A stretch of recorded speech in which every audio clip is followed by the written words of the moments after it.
Good morning friends. Today we are going to explain day 2. आपको मैंने previous class में बताया था कि जो भी ये प्रोग्रामिंग स्टेक्स है डे 1 के लास्ट पेज पे आप देखेंगे या लास्ट वीडियो के लास्ट कुछ सेकंड्स में आप देखेंगे, एक मैंने इस आर्किटेक्चर को समझाने की कोशिश करी थी और मैंने आपको बताया था कि फर्स्ट जो फेस है वो यूआई है, सेकेंड वाला फेस या सेकेंड वाला लेयर आपका लॉजिक है और थर्ड वाला लेयर आपका डेटाबेस है। UI stands for user interface, means इसकी मदद से आप प्रोग्रामिंग टेक्निक्स में क्या क्रिएट करते हो, डिज़ाइन। आप क्या क्रिएट करते हो, डिज़ाइन। और UI का फुल फॉर्म क्या है, यूज़र इंटरफेस। UI का फुल फॉर्म क्या है, आप इसको क्या बोलेंगे, यूज़र इंटरफेस। मीन्स जैसे भी आप किसी प्रोग्रामिंग में जाते हो तो प्रोग्रामिंग का जो सबसे फर्स्ट इंटरेक्शन वाला जो पेज है एप्लीकेशंस का, वो आपका क्या कहलाता है, UI। और इस UI को बनाने के लिए जो बेसिक प्रोग्रामिंग टेक्निक्स है वो आपके पास HTML है, CSS है, जावास्क्रिप्ट है। इसके अलावा भी बहुत सारी टेक्निक्स है जैसे jQuery है, JSON है, AngularJS है। अभी हम धीरे धीरे उसको समझने की कोशिश करेंगे। और यूज़र इंटरफेस किससे इंटरेक्ट होता है, लॉजिक से। और लॉजिक्स के लिए हमने जो प्रोग्रामिंग टेक्निक सीखनी है वो आपके पास क्या है, पाइथन है। फिर इसके जगह पे आप जावा प्रोग्रामिंग का भी यूज़ कर सकते हो। .NET फ्रेमवर्क से एक प्रोग्रामिंग लैंग्वेज निकल के आती है, दैट इज C#। आप C# यूज़ कर सकते हैं। आपको लगता है तो आप लॉजिक्स को इम्प्लीमेंट करने के लिए PHP का यूज़ कर सकते हैं। और डेटाबेस को मैनेज करने के लिए जो प्रोग्रामिंग लैंग्वेज है that is SQL, structural query language. SQL का फुल फॉर्म क्या है, स्ट्रक्चरल क्वेरी लैंग्वेज। चलिए अब आपको जो सबसे पहली प्रोग्रामिंग टेक्निक्स है वो आपको क्या है, HTML। तो सबसे पहले हम HTML को समझने की कोशिश करें। फर्स्ट लाइन हमने लिखा है, The first version of HTML was written by Tim Berners-Lee in 1993। ये जो HTML प्रोग्रामिंग लैंग्वेज है वो किनके थ्रू डेवलप किया गया, उन साइंटिस्ट का नाम था team Berners-Lee, LEE। Team Berners-Lee वो साइंटिस्ट हैं जिन्होंने सबसे पहले HTML प्रोग्रामिंग लैंग्वेज को बनाया, जिन्होंने इन्वेंट किया। कब, 1993 में। आपको पता है प्रोग्रामिंग लैंग्वेज अपने कंपोनेंट के बेस पे डिफरेंट वर्जन्स में एक्सीड करते हैं।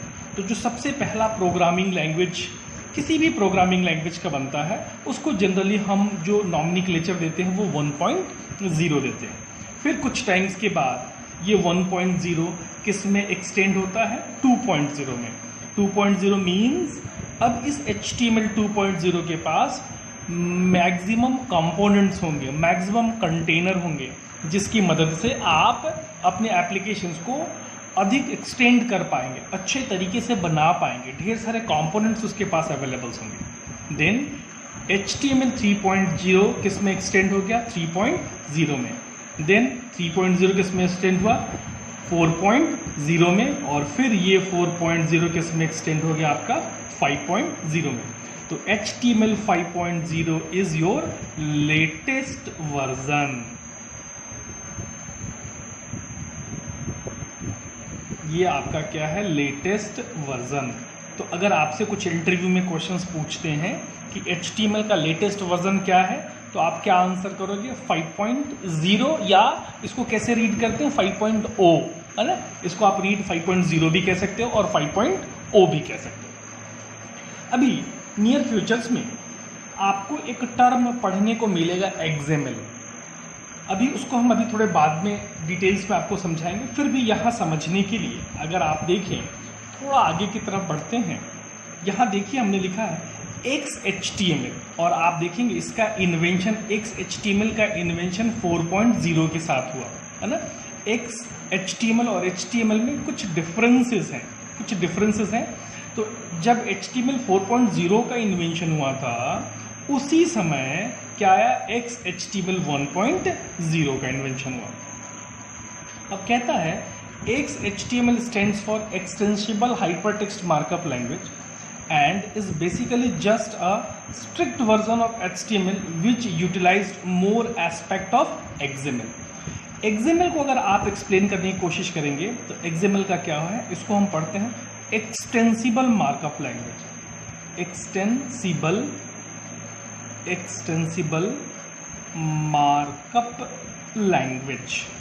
देखिए, जो HTML प्रोग्रामिंग लैंग्वेज है वो प्री डिफाइंड है, जो उसके अंदर जो टैग है वो प्री डिफाइंड है, उस टैग को आप चेंज नहीं कर सकते।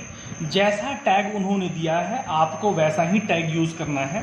लेकिन XML में आप यूज़र डिफाइंड टैग बना सकते हैं, हम और आप अपना टैग बना सकते हैं। इसको हम क्या बोलेंगे, हम यहाँ user defined tag can be created.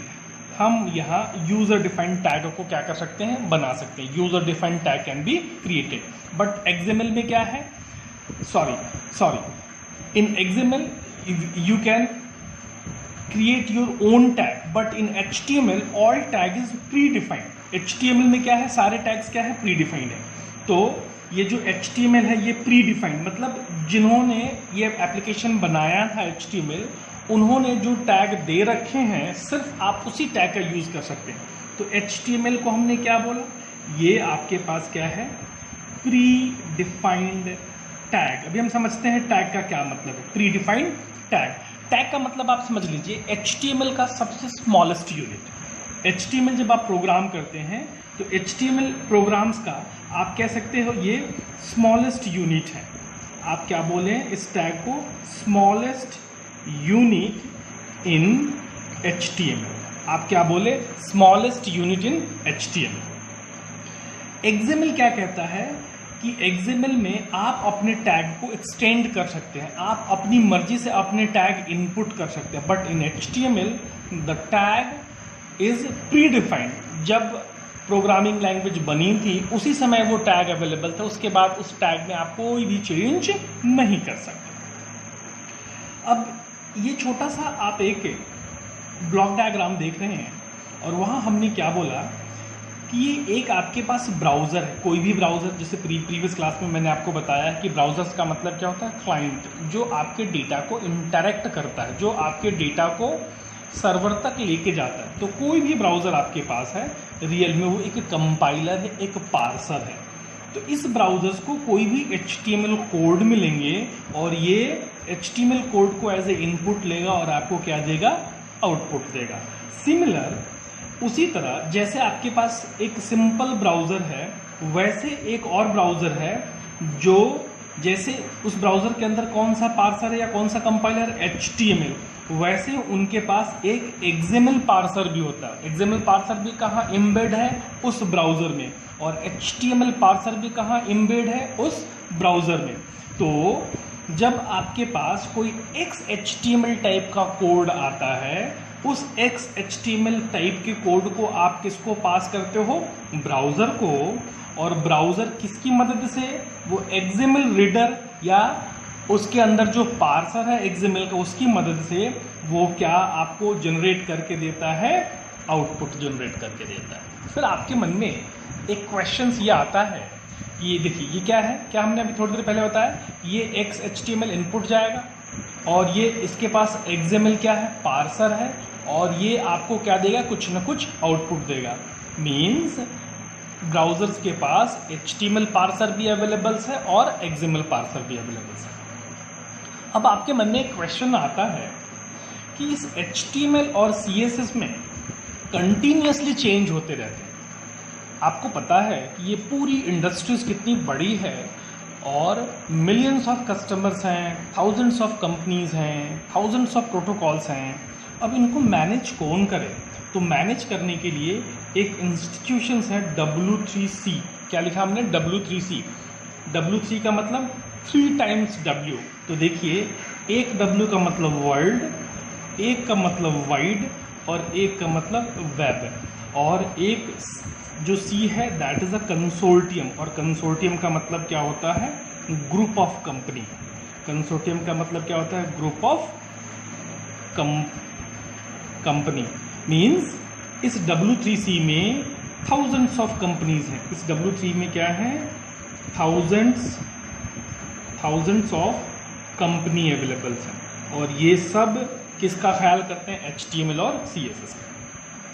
एक आप ट्राई कीजिएगा, एक ऑफिशियल वेबसाइट है w3c.org, w3c.org। एक बार इसको आप देखेंगे तो आपको बहुत कुछ समझने को आएगा, बहुत कुछ समझ में आएगा कि ये रियल में W3C करती क्या है। तो w3c.org के अंदर आपको इस HTML, CSS, प्रोटोकॉल से रिलेटेड बहुत सारे इंफॉर्मेशन आपको देखने को मिलेंगे। अब हम थोड़ा आगे बढ़ने की कोशिश करें। अब आपको पता है कि आप जब भी कोई डॉक्यूमेंट्स देखते हैं या कोई वेब पेज देखते हैं तो आपको बहुत कुछ दिखता हो। सबसे ऊपर के पेज में आपको एक टैग दिखता है डॉक टाइप का मतलब। अब आपको पता है कि ब्राउज़र्स के पास मल्टीपल कंपाइलर्स हैं।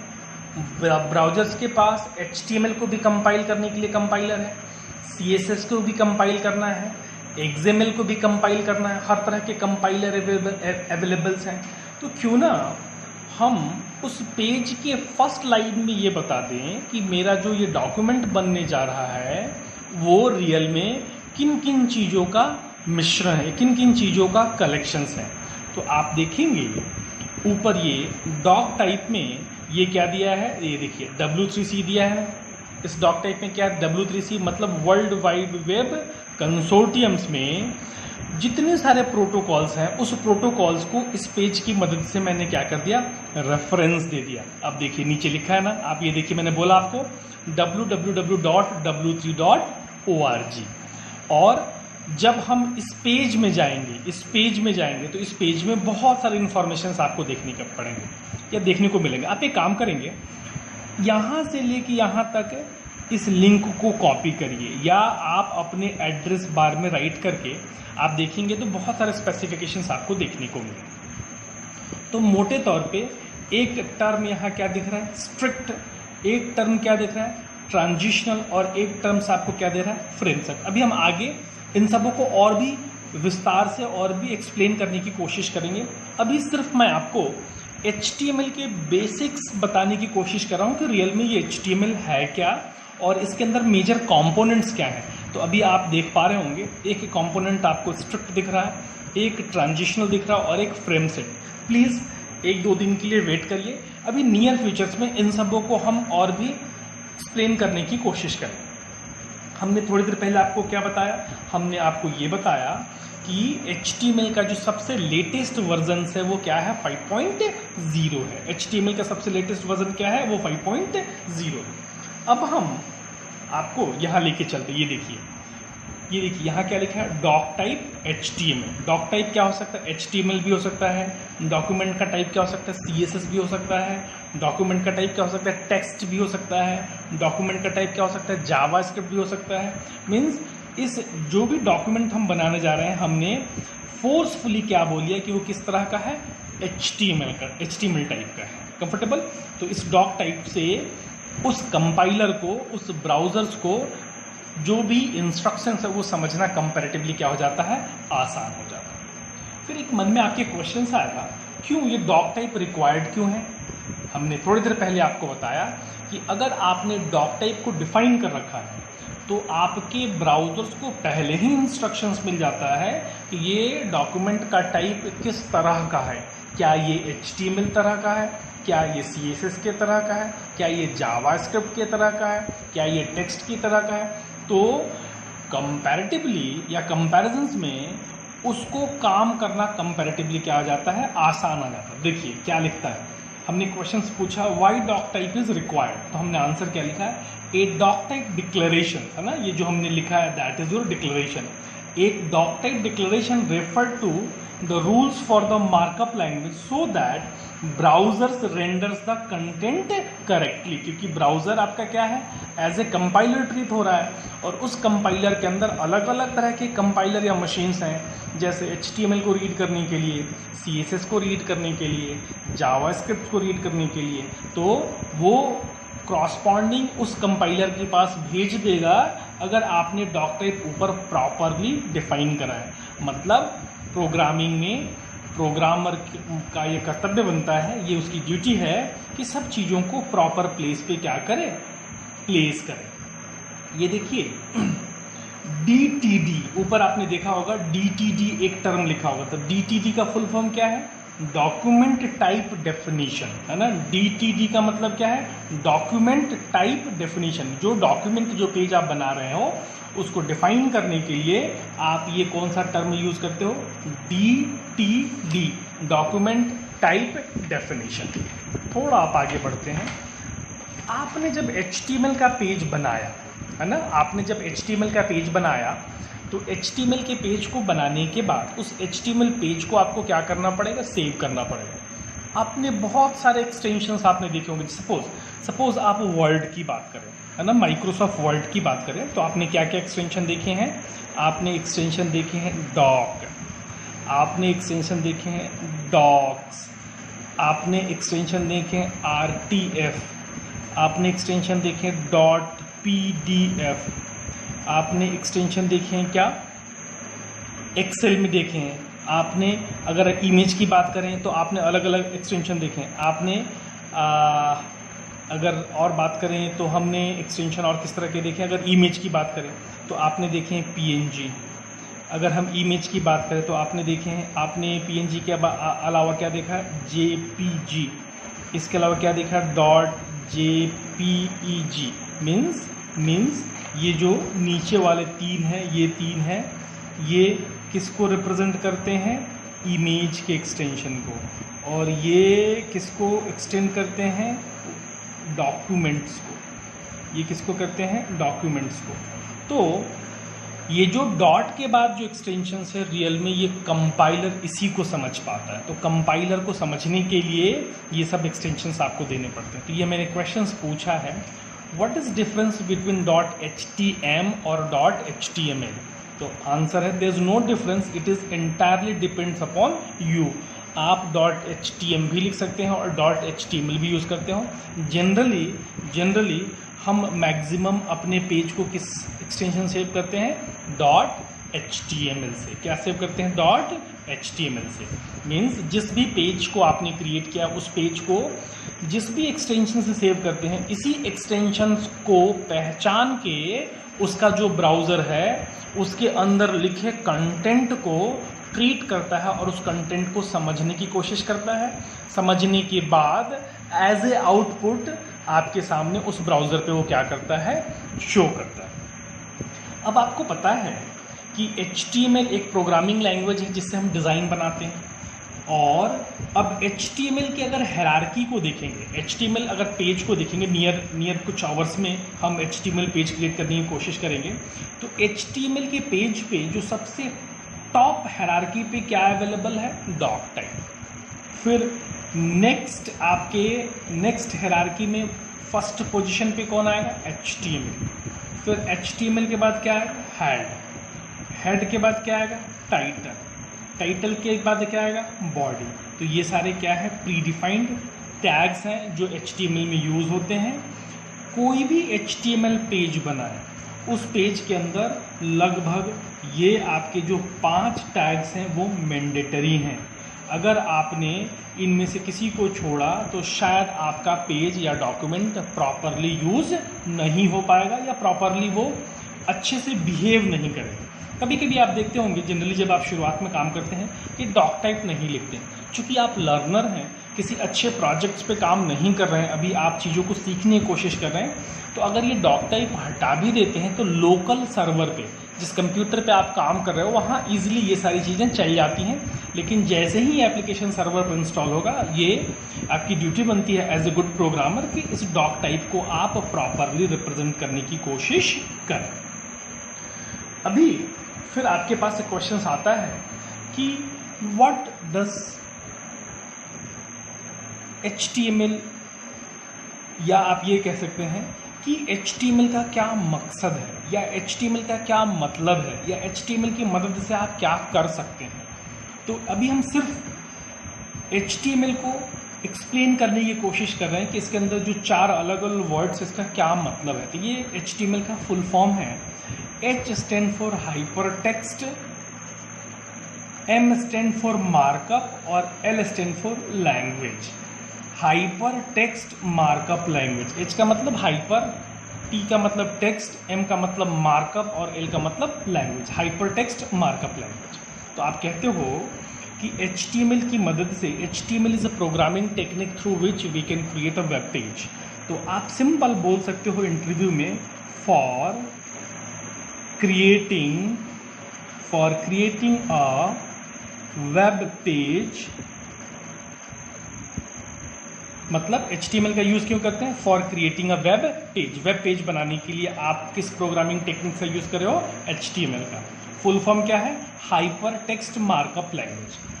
मार्कअप का मतलब क्या होता है? डिनोट करना, बताना, मार्क करना। हाइपर का मतलब navigation, one place to another place. और टेक्स्ट एक सिंपल मीनिंग, जैसे आपके पास डॉक्यूमेंट के अंदर क्या क्या टाइप हो सकते हैं? टेक्स्ट हो सकते हैं, इमेज हो सकते हैं, ऑडियो हो सकते हैं, वीडियो हो सकते हैं।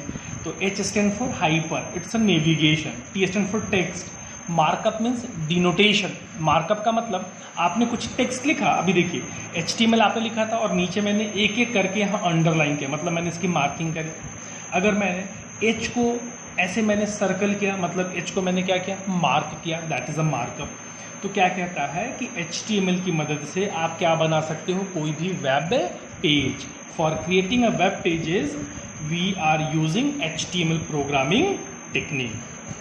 अब कहता है कि मेजर कंपोनेंट्स क्या है। अगर आप HTML प्रोग्राम्स बनाने की कोशिश कर रहे हैं तो वो मेजर कंपोनेंट्स क्या है जिसकी मदद से आप वो पूरा प्रोजेक्ट या प्रोग्राम बनाने की कोशिश करेंगे। तो जो सबसे पहला है उसको हमने क्या बोला? टैग।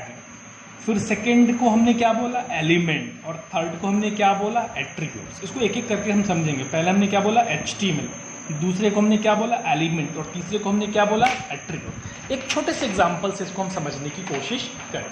सबसे पहले चलिए हम एक एग्जाम्पल के थ्रू इसको समझने की कोशिश करेंगे। तो सबसे पहले मैंने लिखा HTML। अभी देखते हैं ये कहाँ लिखेंगे, कैसे लिखेंगे, कैसे रन करेंगे, ये सब कुछ हम बताएंगे। हमने क्या लिखा? HTML। ये देखिए, ये आपका क्या है? Angular bracket. Angular bracket. फिर इसी HTML को हम क्या कहते हैं? टैग कहते हैं। ये सिग्नेचर क्या है? Angular bracket. और ये पूरा एक साथ हम इसको क्या बोलते हैं? टैग। HTML प्रोग्रामिंग टेक्निक्स में 2 तरह के टैग होते हैं, एक ओपनिंग टैग और एक क्लोजिंग टैग। तो देखिए HTML जैसे मैंने लिखा है वैसे ही मैं HTML को लिखता हूँ, लेकिन यहाँ मैं एक स्लैश दिया मैंने। ये देखिए मैंने क्या दिया है? स्लैश। ये भी एक टैग है, ये भी आपके पास क्या है? टैग है। तो ऊपर वाले टैग को हम क्या कहते हैं कि ये आपका क्या है? ओपनिंग टैग है। और नीचे वाले को हम क्या बोलते हैं? ये आपका क्या है? क्लोजिंग टैग है। ये HTML ओपन होना और क्लोज होना, जब इसको हम एक साथ लेते हैं तो ये आपका क्या बन जाता है? एलिमेंट। इसको आप क्या बोलते हो? ये आपका क्या है? एलिमेंट। तो HTML ओपन होना, HTML क्लोज होना। HTML आपका क्या? ओपनिंग टैग है और ये आपका क्लोजिंग टैग है। इकट्ठे इसको हमने क्या बोला? एलिमेंट। इस HTML के अंदर 2 मेजर टैग्स आपके पास अवेलेबल्स हैं। First one is a head और second one is your body. पहला आपके पास कौन सा टैग है? हेड टैग है। दूसरा आपके पास क्या है? बॉडी टैग है। अभी हम समझने की कोशिश करेंगे, अभी थोड़ा वेट करें प्लीज़, मैं एक्सप्लेन करूँगा। इस हेड टैग में हमको क्या यूज़ करना है और इस बॉडी टैग में हमको क्या यूज़ करना है। मोटे तौर पे अभी सरसरी नज़रों के लिए मैं आपको बोलता हूँ कि इस बॉडी के अंदर जनरली आपको क्या लिखना है? डिज़ाइन क्रिएट करना है। और इस हेड के अंदर जनरली आपको क्या लिखने हैं? स्क्रिप्ट्स इनपुट करने हैं। इस बॉडी के अंदर क्या लिखना है आपको? डिज़ाइन। और इसके अंदर आपको क्या लिखना है? स्क्रिप्ट्स। कभी कभी एक थर्ड टर्म्स आपने वहाँ थोड़ी देर पहले जब मैंने पिछले पेज पे आपको बताना शुरू किया था तो मैंने आपको बोला कि जो मेजर कंपोनेंट्स क्या क्या थे आपके पास। पहला आपके पास क्या था, टैग, कंफर्टेबल। दूसरा आपके पास क्या था, एलिमेंट। दूसरा आपके पास क्या था, एलिमेंट। और तीसरा आपके पास क्या था, एट्रीब्यूट। तीसरा आपके पास क्या था, एट्रीब्यूट। एट्रीब्यूट मीन्स अब अगर आप किसी इंडिविजुअल टैग के अंदर हैं और इस टैग के बिहेवियर को बताना है, इसकी प्रॉपर्टीज़ को बताना है, तो जो हम यूज़ करते हैं दैट इज़ योर एट्रीब्यूट। क्या यूज़ करते हैं, दैट इज़ योर एट्रीब्यूट। अब इस पूरे पेज को हमने क्या लिखा, लिख दिया example1.html। क्या लिख दिया, example1.html। और इसको आपने कहीं भी, सपोज मैंने इसको डेस्कटॉप पे सेव कर दिया। कहाँ सेव कर दिया, डेस्कटॉप पे मैंने इसको सेव कर दिया और नाम क्या लिखा, example1.html। अब देखिए इसमें कोई प्रॉब्लम्स नहीं है, लेकिन हमने डिज़ाइन के अंदर कुछ भी इनपुट नहीं करा, हेड के अंदर हमने कुछ भी इनपुट नहीं किया। तो जब इस पेज को आप रन करेंगे तो ये पूरा रिजल्ट्स आपको कैसा देगा, ब्लैंक रिजल्ट्स। मतलब किसी तरह का एरर नहीं है, लेकिन रिजल्ट्स में क्या आएगा आपके पास, ब्लैंक आएगा, इसमें कुछ भी आपको दिखाई नहीं देगा। Thank you for today class. In next class we will explain later topics।